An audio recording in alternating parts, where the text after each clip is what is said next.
First time ആണോ നമ്മളെ ഇതേപോലുള്ള ഒരു വേദിയിൽ, അതായത് ഇതിന് മുമ്പ് വേറെ എന്തെങ്കിലും സ്റ്റേജിലൊക്കെ പ്രോഗ്രാം ചെയ്തിട്ടുണ്ടോ? പ്രോഗ്രാമായിട്ട് ചെയ്തിട്ടില്ല.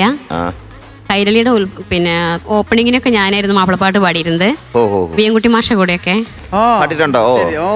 പിന്നെ അസീസ് തൈനേരി വരെ, ഉദയഭാൻ സാറ്. സ്റ്റേജ് ഷോ ഉണ്ട് നമ്മുടെ നാട്ടില്, അവിടെ മഞ്ചേരി ഭാഗത്തൊക്കെ. ഉണ്ട്, ഇപ്പൊ ഇവിടെ ഉണ്ട്. ഈ ഫ്ലോറിൽ വന്നിട്ടില്ല. അങ്ങനെ പ്രൊഫഷണൽ സിംഗർ ആണ്. എത്ര വർഷം കഴിച്ചു? 32 വർഷം. 32 വർഷമായിട്ട് ഗാനമേളം പിന്നെ ആ മേഖലയില് സജീവ സാന്നിധ്യമാണ് ചേച്ചി. മാപ്പിളപ്പാട്ടും ഉണ്ടോ? അതേപോലെ തന്നെ മാപ്പിളപ്പാട്ടുണ്ട് അവിടെ. അതാണ് കൂടുതലല്ലേ, ഗാനമേളയേക്കാൾ കൂടുതലല്ലേ മാപ്പിളപ്പാട്ടുകൾക്കാണ്. ഒരു പാട്ട് കേട്ടിട്ട് അഭിപ്രായം. അപ്പൊ പിന്നെ പ്രത്യേകിച്ച് ഇൻട്രോഡക്ഷൻ ആവശ്യമില്ലല്ലേ?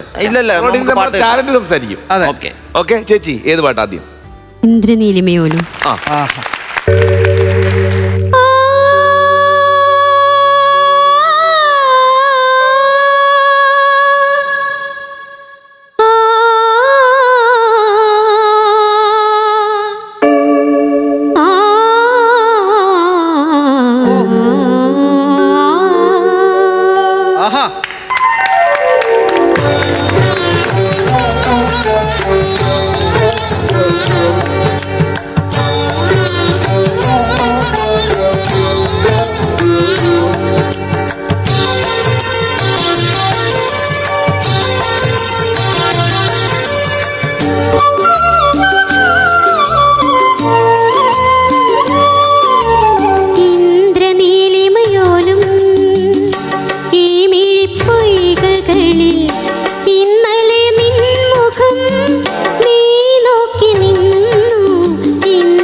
കേട്ടോ.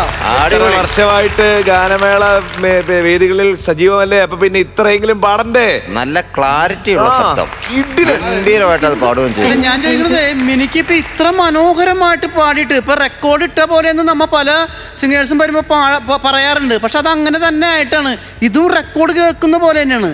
ഇത്രയും നന്നായിട്ട് പാട്ട് പാടിയിട്ടും ഒരുപാട് ഷോകൾ നടക്കണ്ടല്ലോ പല ചാനലിലായിട്ട്, പാട്ടിന്റെ ആയിട്ട് സംഗീതപരമായിട്ട്. എന്തുകൊണ്ടാണ് ഇത്രയും മനോഹരമായിട്ട് പാട്ട് പാടിയിട്ട് അവിടെയൊക്കെ എത്തിപ്പെടാതിരുന്നതെന്നാണ്?